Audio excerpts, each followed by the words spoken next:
అక్కడ ఈ ఆనంద్ అనే అబ్బాయి మతం మార్చకపోయి ఉండొచ్చు, మతం పేరు మీద బెదిరించకపోతే, మతం పేరు మీద బెదిరించకపోతే ఇవి చేస్తే ఓకే ఓకే అనట్లేదు. ఇప్పుడు మనం మాట్లాడుతున్నది మతం యాంగిల్ లో మాట్లాడుతున్నాం, 2 యాంగిల్స్ మాట్లాడుతున్నాను. తప్పే. ఉమెన్ హెరాస్మెంట్ నేనేం చెప్తాను, ఉమెన్ హెరాస్మెంట్ కు చేసినటువంటి కఠిన చట్టాలని వాటిని అమలు పరచాలి కూడా. ఓకే, వాడు ఎవడైనా ఉండని, తప్పు చేసిన వాడు శిక్ష పడాలి. ఓకే, నేను ఇప్పుడు ఏం కోరుకుంటా, తప్పు ఎవడు చేసినా వాడిని శిక్షించండి అని చెప్తా.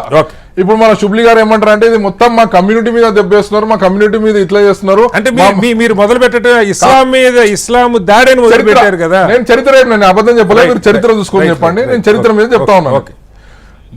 అంటే మెజారిటీ రికార్డెడ్ ఎవిడెన్స్ మీద నేను మాట్లాడుతా ఉన్నాను. ఇస్లాం ఒక చోట పుట్టి ఇప్పుడు 150 దేశాలకు ఎందుకు బాకిందండి?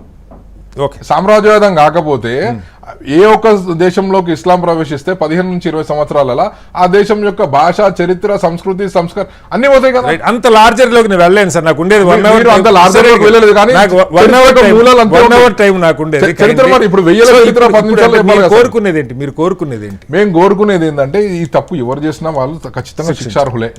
కాకపోతే ఇక్కడ ఏం జరుగుతుందంటే, ప్రతి ఒక్క కంపెనీలో పాలసీ ఉంది, మామూలుగా ఈ హెరాస్మెంట్ కి దానికోసం ఉంది. కానీ ఆ హెరాస్మెంట్ లో ఉన్నటువంటి విచారణ అధికారం వాళ్ళు కూడా వాళ్ళే ఉన్నారు.